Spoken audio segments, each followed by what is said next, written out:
कहा हमको तो रस नहीं आ रहा, अगर रस ही रस होता तो हमको भी तो आता।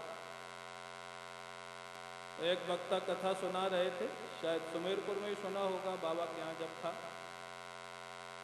वो बोले एक जगह ऐसे कथा हो रही थी, थोड़ा ऐसे गर्मी का मौसम था, पत्नी बड़ी धर्मात्मा थी, रोज कथा सुनने जाती थी। पति को बोली कि वहाँ रोज रस वर्षा हो रही, तुम भी चलो एक दिन। उसका कोई भाव था नहीं कथा में। तो महाराज पत्नी के कहने से चला तो गया, लेकिन वो खंभे का सहारा लेके पीछे बैठ गया आराम से। जैसे यहाँ भी कई लोग खंभे के सहारे, कई लोग चेयरमैन। अच्छा है जो नहीं नीचे बैठ सकते, कोई बुरा मत मानना, चेयर पे बैठो आराम से, चेयरमैन बने रहो, कोई समस्या नहीं, कथा ठीक से सुनना। तो महाराज वो बैठ गया पीछे। अब कथा शुरू हुई, तब उसको मन तो लगता नहीं था कथा में, उसको आ गई नींद आ गई। जब महाराज कथा के समापन में और वक्ता महोदय ने जयकारा लगाया तब नींद खुली। जयकारा भी इसीलिए बार बार लगाया जाता है। तब नींद खुली उसकी। रास्ते में पत्नी ने कहा कितना आनंद आया, अमृत वर्षा हो रही थी। अब उसको तो गर्मी के कारण पसीना आ रहा, हो गया था, सोने में और गर्मी लगी, और पसीना इतना आया था कि मुख तक चला गया। तो बोला अमृत वर्षा हुई तो थी, लेकिन कुछ नमकीन जैसा लग रहा।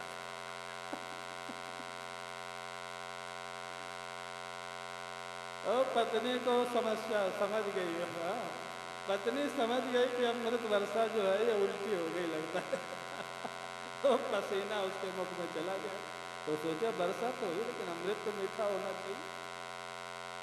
पत्नी ने अगले दिन महाराज प्रयास करके व्यासासन के पास बैठा दिया पति महोदय को। अब जिसको नींद आती है ना महाराज, वो चाहे ढोल बजे चाहे माइक बजे, वो तो सोएगा। और फिर वहाँ सो गए। वो कपड़े के व्यापारी था उसका पति, श्याम सुंदर है ना या नहीं? तो कपड़े का व्यापारी था। अब वो महाराज कथा शुरू हुई, वो सो गया, व्यासासन के नीचे बैठ के सो गया। अब वो स्वप्न देखने लगा कि ग्राहक आया, वो कपड़े का मोल भाव करने लग गया। बोला 80 रुपया मीटर, वो ग्राहक 60 रुपया मीटर। में बात पट गई और महाराज व्यासासन का चद्दर फाड़ दिया।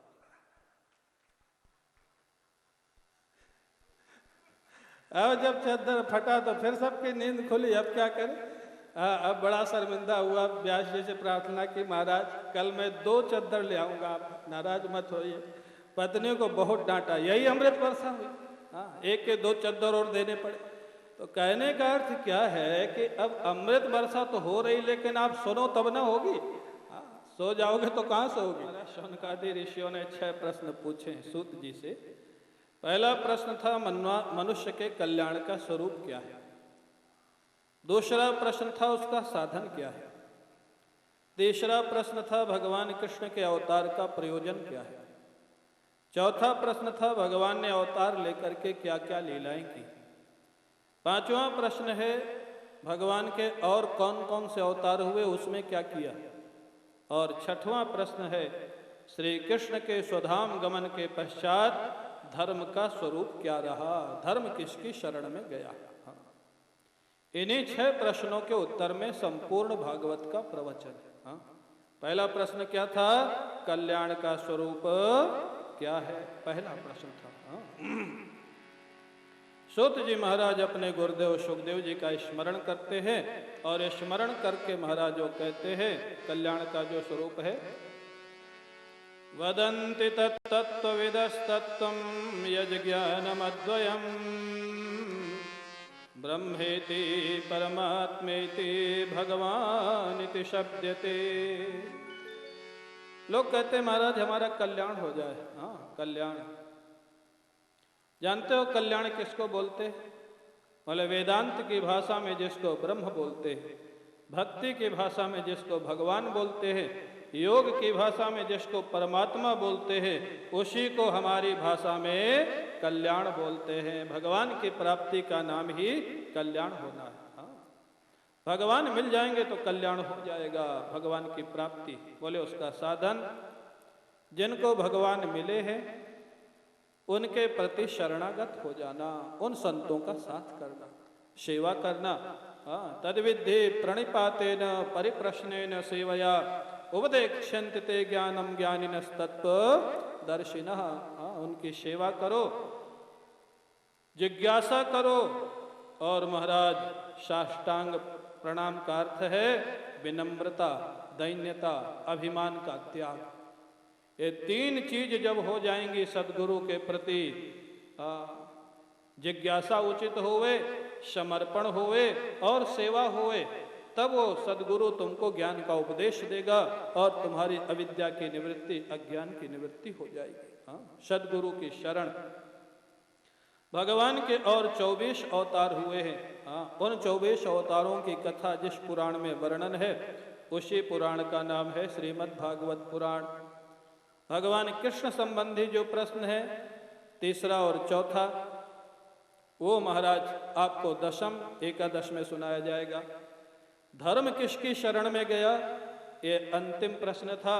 बोले धर्म का स्वरूप जो इस समय है ना, कलयुग में भगवान की जाने के बाद धर्म का स्वरूप है भागवत धर्म। भागवत धर्म और वैदिक धर्म में फर्क क्या है? वैदिक धर्म है विधि प्रधान, क्रिया प्रधान, और भागवत धर्म है उद्देश्य प्रधान। हम काम क्या करते हैं इसका महत्व है। वैदिक धर्म में अगर विधि गलत हो जाए, मंत्र गलत हो जाए तो अनुष्ठान उल्टा हो जाएगा। जैसे महाराज वृत्रासुर की कथा में आता, थोड़ा सा मंत्र का भेद पड़ा और फल उल्टा हो गया। ये जो वैदिक कर्म है ना, उदात्त अनुदात्त का फर्क हुआ था केवल। आजकल तो मंत्र के मंत्र गायब हो जाते हैं। वैदिक कर्म, वैदिक धर्म कहाँ से सफल होगा? और उद्देश्य प्रधान एक पक्ष है वृत्तासुर। भागवत में ही दोनों उदाहरण हैं जहाँ उदात्त अनुदात्त के भेद से फल उल्टा हो गया। ये था वैदिक धर्म, क्रिया प्रधान। और गोपियों ने कात्यायनी की उपासना की, जिनको एक भी मंत्र नहीं आता था, एक भी विधि नहीं आती थी, लेकिन श्री कृष्ण उनके सामने प्रकट हो गए, अनुष्ठान सफल था। ये था भागवत धर्म। उद्देश्य था कृष्ण प्राप्ति। अगर आपका उद्देश्य अच्छा हुए तो आप क्या करते हैं इसका दोष और गुण का विचार नहीं होता। तो आज का जो युग है, इसका अर्थ है मत लगा लेना कि वैदिक धर्म का त्याग कर दो, जितना हो सके जरूर पालन करो। लेकिन मैं कह सकता हूं कि आज के समय में अपवाद हमेशा होते हैं, लेकिन क्या ब्रह्मचारी, क्या गृहस्थ, क्या वानप्रस्थ और क्या सन्यासी, कोई भी पूर्ण रूप से अपने धर्म का पालन कर सके, ये कह पाना थोड़ा कठिन कार्य हो गया है। हम लोग सन्यासी लोग भी अपने धर्म का पूरा पालन नहीं कर पाते, सच बात है। तो इसलिए कलयुग में कहा गया भागवत धर्म, आप अच्छा उद्देश्य लेकर के काम करो।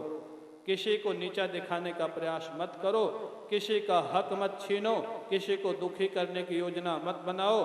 अच्छे काम करो, अच्छे उद्देश्य से काम करो, तो आपके बाकी जो इधर उधर के कर्म हैं उनको भगवान माफ कर देगा। इसका नाम है भागवत धर्म।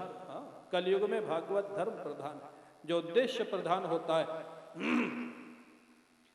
महाराज सूत जी सुना रहे थे, तभी तक शौनकादि ऋषियों ने पूछा, महाराज ये जो 24 अवतारों की कथा भागवत जी का अध्ययन व्यास जी ने अपने सुयोग पुत्र सुखदेव जी को सुनाया और सुखदेव जी ने राजा परीक्षित को सुनाया, तो ये बात समझ में नहीं आती है कि सुखदेव जी महाराज परम विरक्त थे। वो महाराज जानते हो कितनी देर एक जगह रहते थे? गो दोहन मात्र। एक गैया का दूध जितनी देर में निकाला जाता है, इससे ज्यादा सुखदेव जी एक जगह पे नहीं रहते थे। क्यों? ये है महापुरुष का जीवन, रागत द्वेष होने की संभावना रहती है। इसलिए पहले महात्माओं का नियम था, पहले प्रसिद्धि थी ना, बहता पानी और रमता जोगी, ये दोनों पवित्र रहते हैं। महात्मा चलता रहे, एक जगह न रहे तो रागत द्वेष से दूर रहेगा। पानी बहता रहे तो शुद्ध रहेगा। जहां इकट्ठा हुआ वहीं गंदगी आती। महात्मा जहां एक जगह रह गया, महात्मा किसी से रागत द्वेष न करे, हो सकता है, लेकिन महात्मा से कोई रागत द्वेष न करे, इसको आप कैसे निवारण कर सकते? नहीं हो सकता है। अपने पूज्य रोटीराम बाबा ही कहते थे, बोले हमारा किसी से रागत द्वेष नहीं है, लेकिन हमसे दो लोग रागत द्वेष रखते हैं। बड़ा आश्चर्य होता था। कौन? वो गोरक्षा के लिए बोलते थे तो बोले कसाई लोग थोड़ा चिढ़ते हैं क्योंकि हम गोरक्षा के लिए बोलते हैं। और दूसरी बात बड़ी विलक्षण कहते थे, बोले दूसरे ये बाबा जी लोग भी हमसे चिढ़ते हैं। बोले क्यों? बोले ये शरीर कहीं तो रहेगा और जहाँ ये शरीर जाता है तो लोग इधर आने लग जाते हैं। हाँ, ऐसे महापुरुष कहाँ मिलेंगे? तो बाकी जो क्षेत्र के महात्मा है वो चिढ़ने लग जाते हैं कि ये बाबा जी के आने से हमारे भक्त उधर चले गए। भक्तों के लिए लड़ाई होती है। हाँ, हमारा चेला के घर तुम कैसे गया? पहले चेला गुरु को खोजता था, आजकल गुरु चेलाओं को खोज रहे। हाँ, हमारे चेला को कौन फोड़ लिया? हमारे चेला के घर तू कैसे गया? हाँ, ये महाराज। इसलिए महात्मा लोग तो सुखदेव जी महाराज एक जगह रहते ही नहीं थे। स्वाभाविक प्रश्न था महाराज, 7 दिन एक जगह कैसे रहे? फिर वो तो रहते ही नहीं थे। और राजा परीक्षित बोले इतने बड़े राज्य का राजा, यहाँ तो छोटी फैक्ट्री हुए तो भी भागवत सुनने का समय नहीं। इतना बड़ा राजा राज्य छोड़ करके भागवत कैसे सुना 7 दिन? वक्ता श्रोता दोनों दुर्लभ हैं। सुखदेव जी और परीक्षित दोनों के प्रति प्रश्न था। जैसे ही प्रश्न किया, सूत जी महाराज कथा को विस्तार देना प्रारंभ करते हैं। द्वापरे शमनुप्राप्ते तृतीये युग पर्यये जातः पराशरात् योगी वासव्याम कलया हरे। द्वापर का समापन था, कलयुग का प्रारंभ था। व्यास जी महाराज का अवतार हुआ था। व्यास जी ने देखा कलयुग में लोगों की जो मेधा शक्ति है ना, धारणा शक्ति कम हो जाएगी, बुद्धि तो तीव्र हो जाएगी, लेकिन आजकल प्रायः लोग कहते हैं महाराज मेधा शक्ति मन मेमोरी, हाँ, याददाश्त कम हो जाएगी, भूल जाएंगे लोग। क्यों? रजोगुण तमोगुण जब बढ़ जाता है तो याददाश्त कम हो जाती है। सत्व गुण जब जीवन में बढ़ता है तो याददाश्त बढ़ जाती है। आप कई बार अनुभव करते होंगे, रात में जब आप व्यस्त होते हैं ना या व्यापार के तनाव में होते हैं, कई चीज याद करने पर भी याद नहीं आती, लेकिन सवेरे जब आप सो के उठते हैं तब बिना याद किए याद आ जाती है। या जब माला लेके बैठते हैं तब बिना याद किए याद आ जाती है। क्यों? सत्व गुण जब होता है तो याददाश्त बढ़ जाती है, रजोगुण तमोगुण जब होता है याददाश्त कम हो जाती है। व्यास जी ने देखा इस युग में तमोगुण रजोगुण बहुत बढ़ेगा। आप लोग देखे ही रहे, या तो व्यापार में व्यस्त है या एक दूसरे को नीचा गिराने में व्यस्त है। यही तो 2 ही काम बचे। हाँ, अपने को आगे बढ़ाना नहीं, दूसरे को गिराना, ये पहला काम। हाँ, महाराज व्यास जी ने लोगों के कल्याण के लिए वेदों का विभाग किया, शाखाएं बनाई, महाभारत की रचना की। फिर भी संतोष नहीं हुआ, क्योंकि महाभारत कौन पढ़ेगा? 1 लाख श्लोक है। कितने स्वामी? 1 लाख श्लोक है महाभारत में, कौन पढ़ेगा? व्यास जी बड़े निराश थे, अब क्या करूं? हाँ, कलयुग के लोगों का उद्धार कैसे होगा, हमारा आपका उद्धार कैसे होगा? व्यास जी चिंतित थे। उसी समय देवर्षि नारद पहुंच गए, व्यास जी को प्रणाम किया और पूछा, महाराज आप जैसे महापुरुष अगर चिंताग्रस्त होंगे तो लोगों का क्या होगा? हाँ, महात्मा अगर सिर पीटने लग जाए तो गृहस्थ का क्या होगा? हाँ, महात्मा किस लिए सिर पीटता है? उसका ना परिवार है ना व्यापार है, वो क्यों सिर पीटता है? हाँ, वो पीटता है तो महात्मा काहे का? हाँ, तो महाराज व्यास जी ने कहा कि मैं उदास तो हूं, लेकिन मेरे को समझ नहीं आ रहा, मैंने सारा जीवन लोक कल्याण के लिए काम किया, दूसरों की भलाई के लिए काम किया, लेकिन मेरे हृदय में एक पूर्णता का अनुभव नहीं हो रहा है। एक आनंद का, संतोष का अनुभव नहीं, एक कुछ कमी का अनुभव है। नारद जी मुस्कराए, बोले व्यास जी आपने समाज सेवा की, लोक सेवा की, इसी का परिणाम है खिन्नता। हाँ, ध्यान से सुनना। जो ईमानदारी से समाज की सेवा करेगा, परिवार की सेवा करेगा, एक ना एक दिन उसको समाज से, परिवार से वैराग्य होगा। बोले क्यों महाराज? बोले आप अगर ईमानदारी से करोगे तो समाज हो चाहे परिवार हो, ईमानदारी से तुमको रिटर्न देने वाला कोई नहीं मिलेगा। जब नहीं मिलेगा तो वैराग्य अपने आप होगा ही। क्यों?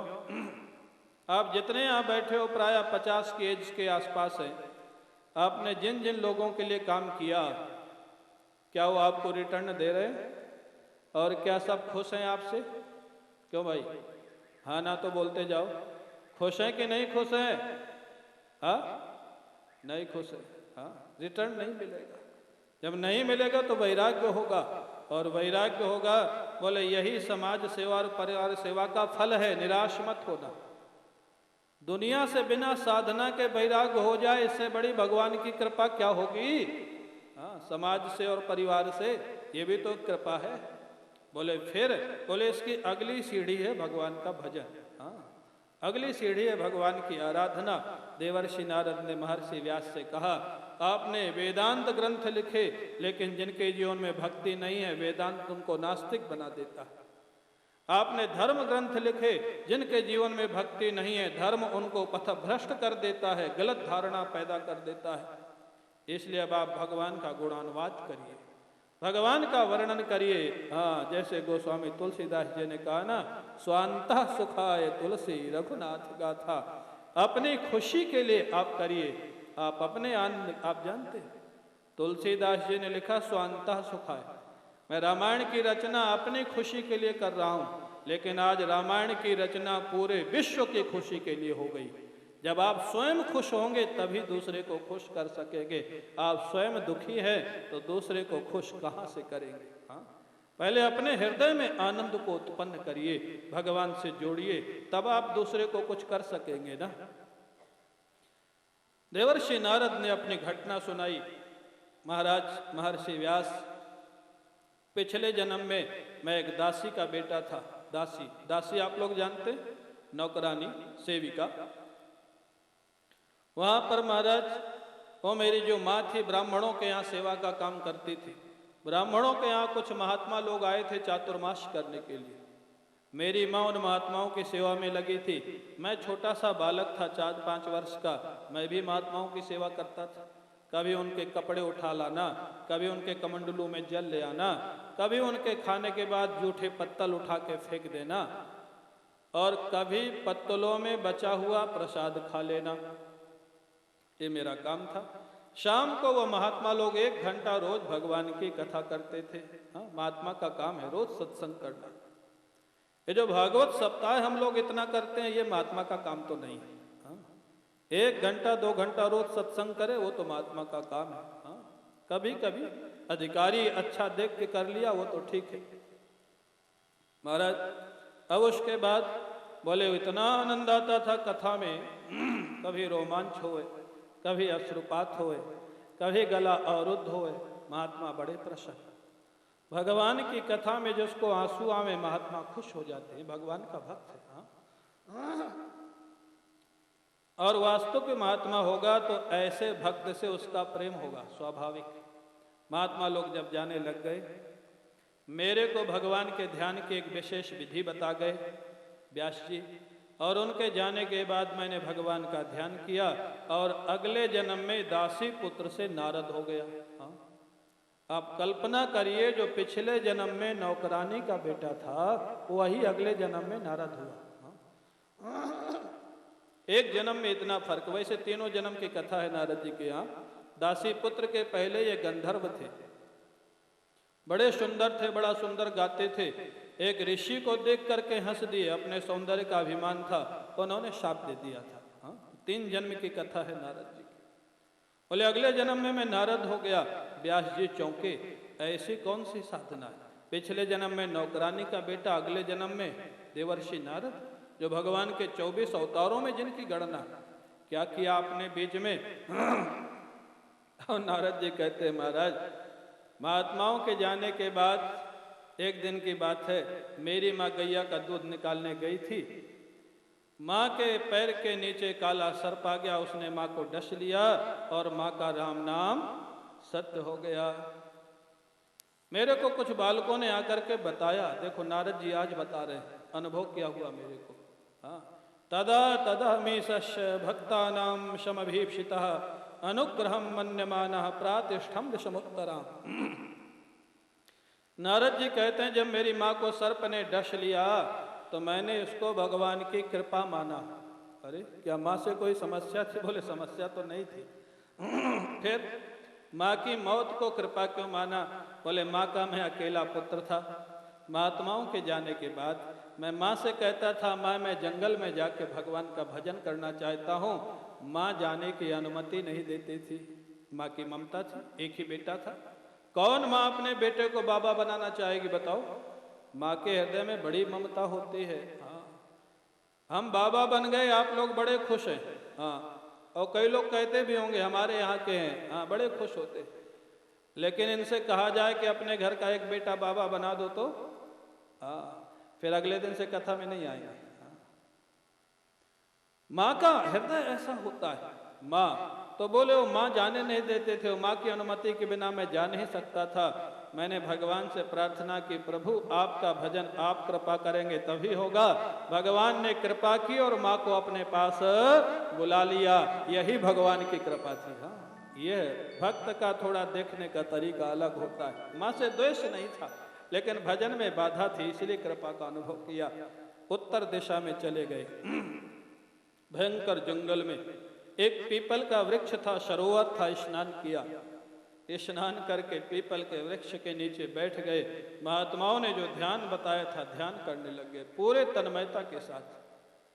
बहुत प्रयास किया, भगवान के अंग प्रत्यंगों का ध्यान किया, मन एकाग्र किया, लेकिन भगवान ध्यान में नहीं आए। पूरे प्रयास के बाद जब नहीं आए तो बोले मैं निराश होकर के रोने लग गया। इससे ज्यादा मैं कर नहीं सकता और इससे भगवान नहीं मिले तो आगे भगवान नहीं मिलेंगे, इसलिए मैं निराश होकर के रोने लग गया। यही साधना और कृपा का मिलन है। हाँ, साधना की महाराज शक्ति जब समाप्त हो गई, साधना की आशा समाप्त हो गई, साधना की हाँ महाराज जो भरोसा था समाप्त हो गया, वहीं से कृपा प्रारंभ हुई। बोले जब मैं रोना प्रारंभ कर दिया, चिल्लाने लग गया, तड़फड़ाने लग गया, उसी समय धीरे से मेरे हृदय में शंख चक्र गदा पद्म लिए हुए भगवान नारायण प्रकट हो गए। बोले भक्तवत्सल भगवान की। अब महाराज थोड़े समय के लिए मैं तो आनंद सागर में डूब गया। हाँ, पता ही नहीं लगा मैं कहाँ था, मैं क्या कर रहा था, मैं क्या देख रहा हूँ। भगवान का दर्शन हो रहा था, लेकिन ये क्या, थोड़ी देर के बाद ही भगवान छिप गए। मैं और छटपटाने लग गया, इधर से उधर जमीन पर लोटपोट होने लग गया, रोने लग गया। आकाशवाणी हुई, ए बालक, अब इस जन्म में तेरे को मेरा दर्शन नहीं होगा, क्योंकि अभी तेरे संपूर्ण कलमश नष्ट नहीं हुए। बड़ा आश्चर्य हुआ। मैंने पूछा अगर कलमश नष्ट नहीं हुए थे तो अभी दर्शन कैसे हुआ था? आकाशवाणी ने कहा अभी दर्शन मैंने कृपा से दिया था, जिससे तेरा मन मेरे में लग जाए। हाँ, ये है भगवान की कृपा। वही आपको, अगर आपका भजन ठीक हो रहा है तो अभिमान मत करना कि आप अपनी शक्ति से कर रहे हैं। हाँ, भगवान ही कृपा करके भजन करवाते हैं और भगवान ही कृपा करके अपना दर्शन देते हैं। हाँ, भगवान ने स्पष्ट कहा अभी तो मैंने कृपा से तुमको दर्शन दिया था। बोले आगे? बोले अब ये जीवन जब समाप्त होगा, अगले जन्म में तुम ब्रह्मा जी के मानस पुत्र बनोगे और उस समय देवर्षि नारद तुम्हारा नाम होगा, तब जब चाहोगे मेरा दर्शन होगा। नारद जी बोले महर्षि व्यास, मैं पूरी भूमि में विचरण करने लग गया, भगवान का नाम लेता हुआ और अपनी मौत का इंतजार करता हुआ। मौत का इंतजार क्यों? मेरे को जल्दी थी, जितनी जल्दी मौत आएगी अगला जन्म होगा, अगला जन्म होते ही भगवान का दर्शन हो जाएगा, इसलिए मौत का इंतजार कर रहा था। एक दिन वो समय भी आ गया, ब्रह्मा जी के अंदर मैं लीन हो गया। अगली सृष्टि में ब्रह्मा जी के मानस पुत्र के रूप में प्रकट हुआ। नारायण ने लक्ष्मी जी की वीणा मेरे को दे दी और जब भी मैं संकीर्तन करता था श्रीमन नारायण नारायण भगवान प्रकट हो जाते थे। बोले भक्तवत्सल भगवान की। अब महाराज बोले फिर इसलिए व्यास जी आप भी भगवान का गुणानुवाद करो। निष्कर्ष क्या निकला? समाज सेवा जरूर करो, परिवार सेवा जरूर करो, निस्वार्थ होके करो, निस्वार्थ होकर नहीं करोगे तो कुछ नहीं मिलेगा। आजकल बहुत समाज सेवी संस्थाएं, बुरा मत मानना, वो समाज सेवा के नाम पे अपनी सेवा करती है। हाँ, बहुत सारी संस्थाएं हैं जो पैसा इकट्ठा करती, अपना काम करती है। अरे उनकी छोड़ो, आजकल तो भागवत के कार्यक्रमों में भी यही होने लग गया है। आयोजक और वक्ता दोनों समझौता कर लेते, इतना इकट्ठा होगा, इतना तुम हमको देना, इतना तुम रख लेना। हाँ, ये सब हो रहा है। उससे भगवान तो नहीं मिलेंगे। पैसा मिल जाएगा, कोई वो भी प्रारब्ध होगा तो ही मिलेगा, प्रारब्ध नहीं होगा तो भी नहीं मिलेगा, कितना भी हाथ पैर पीटो। तो महाराज निस्वार्थ होके काम करना, चाहे समाज सेवा करना, चाहे परिवार सेवा करना, परिणाम क्या होगा? एक ना एक दिन वैराग्य होगा। विष्णुकांत शास्त्री जी थे ना, जो गवर्नर रहे अपने उत्तर प्रदेश के, हमारे गुरु जी के शिष्य थे। उन्होंने एक बार कहा, महाराज आज की राजनीति का जो स्तर हो गया है, मेरा मन नहीं होता इसमें राजनीति में रहने का, लेकिन पार्टी वाले छोड़ते नहीं, क्या करूं? गुरुजी ने मुस्कुरा करके कहा, विष्णुकांत चिंता मत करो, तुम ईमानदारी मत छोड़ना, अपनी सत्य निष्ठा मत छोड़ना। बोले उससे क्या होगा? बोले तुमको पार्टी नहीं छोड़नी पड़ेगी, पार्टी वाले ही तुमको निकाल देंगे। पार्टी वाले ही छोड़ देंगे, ऐसा आदमी हमको नहीं चाहिए। हाँ, ये किस काम का? हाँ, कहने का अर्थ क्या है? ईमानदार रहोगे तो एक न एक दिन अपने घर परिवार समाज से वैराग्य होगा ही, और वैराग्य होगा तो भगवान का भजन होगा। हाँ, निष्कर्ष क्या निकला?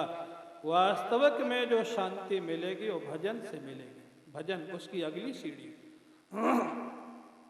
समाज सेवा में निष्फल हो जाना तो निराश नहीं होना, सोचना यही उसका परिणाम है। हाँ, यही उसका परिणाम है। महर्षि व्यास को बात समझ में आ गई। सरस्वती में आचमन किया, स्नान किया, भगवान का ध्यान किया, और ध्यान में जो लीलाएं आईं उन लीलाओं को महर्षि व्यास ने लिखना प्रारंभ किया ध्यान में। हाँ। गणपति ने लिखा या उन्होंने लिखा, जो भी आप मान लें। अब महाराज उन्हीं लीलाओं को लिखा, उन लीलाओं को लिख करके भागवत जी की रचना की और महाराज सुखदेव जी को पढ़ाया। भागवत जी का जो प्रारंभ होता है वो लगभग महाभारत के समापन से होता है। हाँ? भागवत जी की जो भूमिका है ना, आजकल समाज में एक बात और प्रचलित है, बोले हिंदू शास्त्रों में या सनातन धर्म में महिलाओं की बड़ी निंदा है। ऐसा कहीं नहीं है।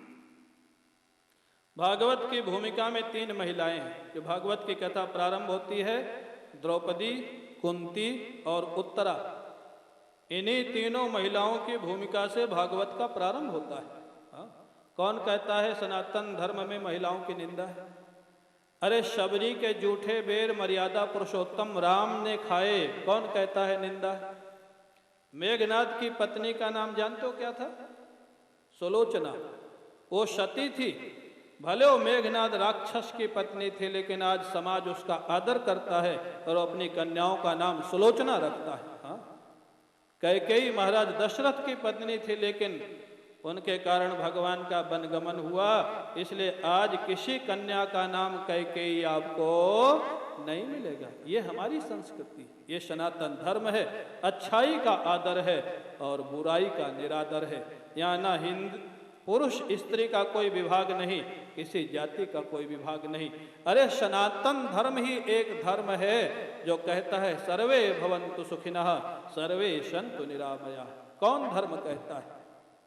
क्या क्रिश्चियन धर्म कहता है? मुस्लिम धर्म कहता है? नहीं, वो तो कहते हैं हमारे धर्म में आओगे तो ही उद्धार होगा, नहीं आओगे तो उद्धार नहीं होगा।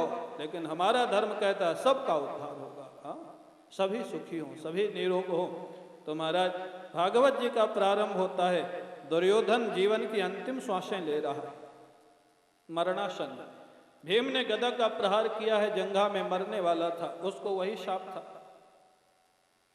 अश्वत्थामा जो उसका मित्र था वो आता है, दुर्योधन अभी भी मैं तेरे को विजय दिलाऊंगा। बोले अब कैसे दिलाएगा? बोले 5 पांडवों के सिर काट के आज रात में ले आऊंगा, तेरे मरने के पहले पांडवों को मार डालूंगा तो तेरी विजय तो हो जाएगी ना। यह है दुष्टों की योजना। हाँ? दुर्योधन का अच्छी बात है, देखो मरने जा रहा है फिर भी दुष्टता नहीं छोड़ रहा है। हाँ, एक कहावत है, साधु अपनी साधुता नहीं छोड़ता और दुष्ट अपनी दुष्टता नहीं छोड़ता। वो एक कथा आती है ना, बोले एक बिच्छू नदी में बह रहा था। बिच्छू, महात्मा स्नान करने गए थे, उनको दया आई, बिच्छू को हाथ में लिया और बाहर फेंक दिया, लेकिन बिच्छू ने डंक मार दिया तो हाथ हिल गया, फिर नदी में गिर पड़ा। फिर उन्होंने हाथ लगाया, फिर डंक मार दिया, फिर गिर गया। वो साधक ने कहा अजीब है, इसको मैं बाहर निकाल रहा हूं सुरक्षा के लिए, मेरे को ही डंक मार देता है। गुरुजी ने कहा बेटा, जब वो अपना स्वभाव नहीं छोड़ रहा है तो तू अपना स्वभाव क्यों छोड़ता है? फिर उठा, अब जोर से उठाया और बिच्छू को उठा के बाहर फेंक दिया। अरे बिच्छू अपना स्वभाव नहीं छोड़ता तो तू अपना स्वभाव क्यों छोड़ रहा? तो ध्यान रखना। इसलिए पूज्य रोटरीराम बाबा का एक वाक्य हमेशा हमको याद रहता है, रागत द्वेष किसी से मत करना, लेकिन व्यवहार उसी से करना जिससे तुम्हारे विचार मिलते हो। क्योंकि दुष्ट अपनी दुष्टता नहीं छोड़ेगा और साधु अपनी साधुता नहीं छोड़ेगा। तो महाराज यहां पर कहते हैं अश्वत्थामा, दुर्योधन ने मिली भगत से साजिश बन गई पांडवों को सिर काट के लाने के लिए, रात्रि में सोते हुए। पांडवों को कुछ मालूम नहीं, जो पांडवों के रक्षक थे उनको तो मालूम था, श्री कृष्ण को मालूम था। द्रौपदी के जो 5 पुत्र थे वो देवता थे, शाप के कारण मृत्यु लोक में आए थे, उनका उद्धार करवाना था। द्रौपदी के 5 पुत्रों को उस जगह सुला दिया शिविर में जहां पांडव सोते थे, पांडवों को दूसरे शिविर में सुला दिया। अश्वत्थामा अंधेरे में गया तलवार लेकर के, उन बच्चों का ही सिर काट के ले आया, पांडव समझ करके दुर्योधन के सामने रखा। पहले तो दुर्योधन प्रसन्न हुआ, पांडव मार दिए गए, लेकिन जब सिर हाथ में पकड़ा, अरे ये तो पांडवों के सिर इतने कोमल नहीं हो सकते, लगता है तुमने उनके बच्चों के सिर काट लिए हैं। अश्वत्थामा तूने तो विनाश कर दिया, हमारा वंश समाप्त कर दिया। दुर्योधन का तो गोविंदाय नमो नमः हो गया। अब जहां प्रातःकाल द्रौपदी को पता लगा, करुण क्रंदन करने लग गई। भगवान कृष्ण अर्जुन को लेकर के जाते हैं, अश्वत्थामा को पराजित करके बांध करके रथ में डाल करके द्रौपदी के सामने डाल दिया। अर्जुन ने कहा बता इसको क्या दंड देना है, यही है तुम्हारे बच्चों का अपराधी। धन्य है द्रौपदी, एक सामान्य माँ होती, उसके 5 बच्चों का हत्यारा अगर सामने होता, क्या वो माँ उसको माफ कर सकती है? नहीं कर सकती। यह है कृष्ण भक्ति का प्रभाव। द्रौपदी ने अर्जुन से कहा छोड़ दो इसको, छोड़ दो। एक तो ये तुम्हारा गुरुपुत्र है, दूसरा ब्राह्मण है, और तीसरा भाव और भी विलक्षण था। द्रौपदी ने कहा आज 5 बच्चों के कारण एक माँ रो रही है, इसको भी मार दोगे कि दूसरी माँ रोने लग जाएगी, दुख कम नहीं होगा, दुख बढ़ जाएगा। छोड़ दो इसको, माफ किया इसको। कौन कह सकता है? जिसका कृष्ण से प्रेम होगा वही इतना क्षमा कर सकता है, बाकी कोई क्षमा नहीं कर सकता है। महाराज भीमसेन ने कहा मैं माफ नहीं करूंगा, द्रौपदी माफ कर सकती है। मारने के लिए दौड़े, द्रौपदी बचाने के लिए दौड़ी, श्री कृष्ण चतुर्भुज हो गए, दोनों को पकड़ लिया, 2 हाथ से द्रौपदी को, 2 हाथ से भीमसेन को। अर्जुन को इशारा किया, ब्रह्म बंधुर न हंतव्य आतताई बधारहणा। अर्जुन आतताई जानते हो? आतताई माने आज की भाषा में जिसको आतंकवादी कहा जाता है, उसको संस्कृत में आतताई कहते हैं। जो किसी को गोली मार दे, जो किसी के घर में आग लगा दे, जो किसी के घर में डाका डलवा दे, जो किसी के बच्चे की हत्या कर दे, जो किसी की स्त्री की हत्या कर दे, ये सब आतताइयों की गणना में आते हैं। ईश्वरीय संविधान में इनको अगर मृत्यु दंड दे दिया जाए तो कोई पाप नहीं लगता है। ईश्वरीय संविधान में, भारतीय संविधान में नहीं। भारतीय संविधान में तो अभी भी पेंडिंग है। पेंडिंग है ना। इतने लोगों को मारा, वहां भी रोक लगी हुई है और उनकी सुरक्षा में करोड़ों अरबों खर्च हो रहे। क्या संविधान है यहाँ का, इतना प्रत्यक्ष है, उसके बाद भी उसको रोका हुआ।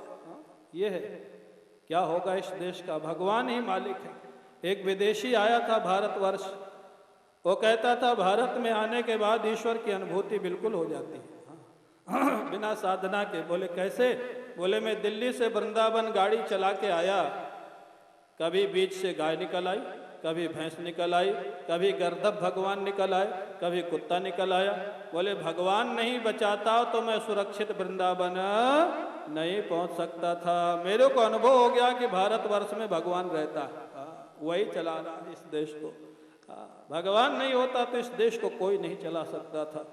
इतने अरबों का घोटाला, इतने आतंकवादियों की घटनाएं, इतने ब्लास्ट, उसके बाद भी भारत कम से कम अभी पीछे तो नहीं है, कई देशों से आगे। हाँ, ये ईश्वर की कृपा है, ईश्वर की सत्ता है महाराज।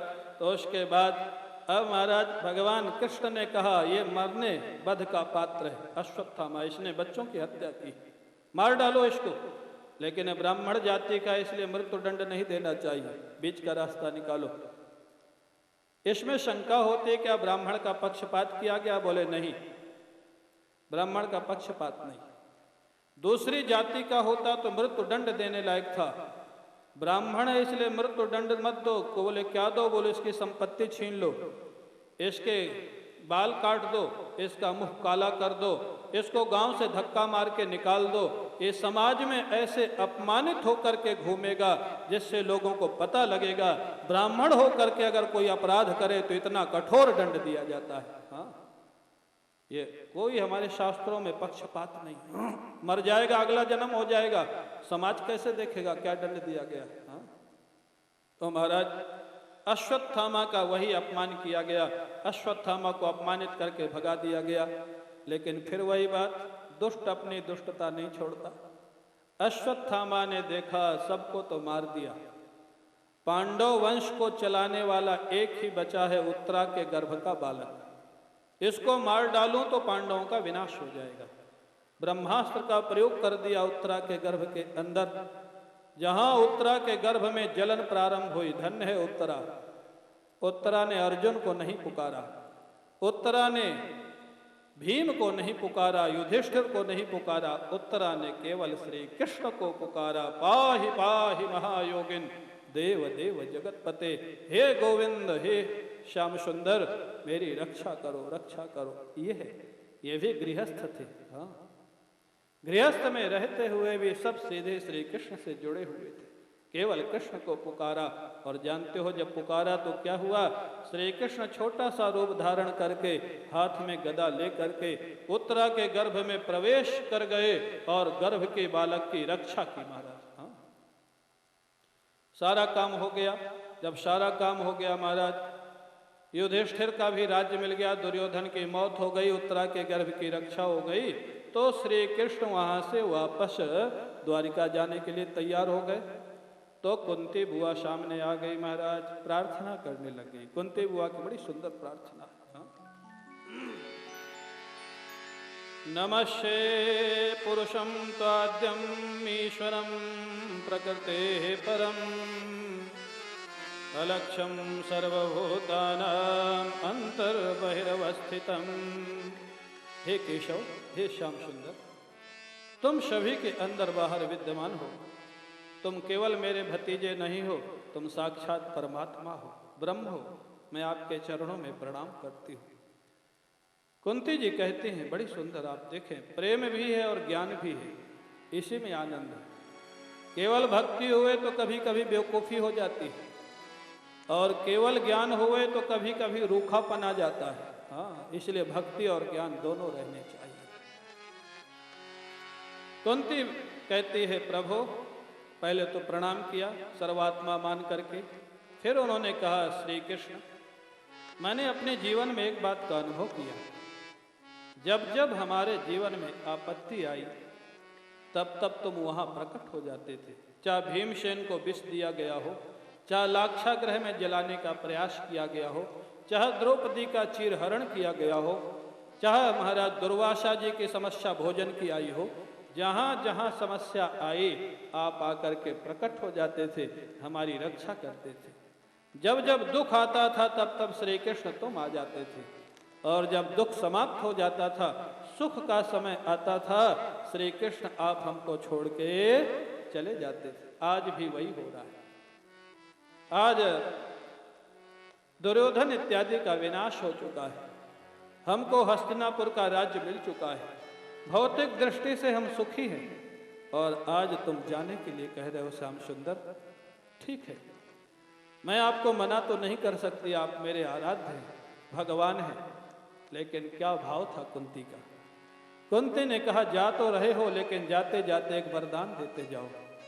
भगवान कृष्ण ने भी शायद नहीं सोचा होगा कि क्या वरदान मांगना चाहती है। कई लोग कहते हैं कि कुंती ने दुख मांगा, नहीं नहीं,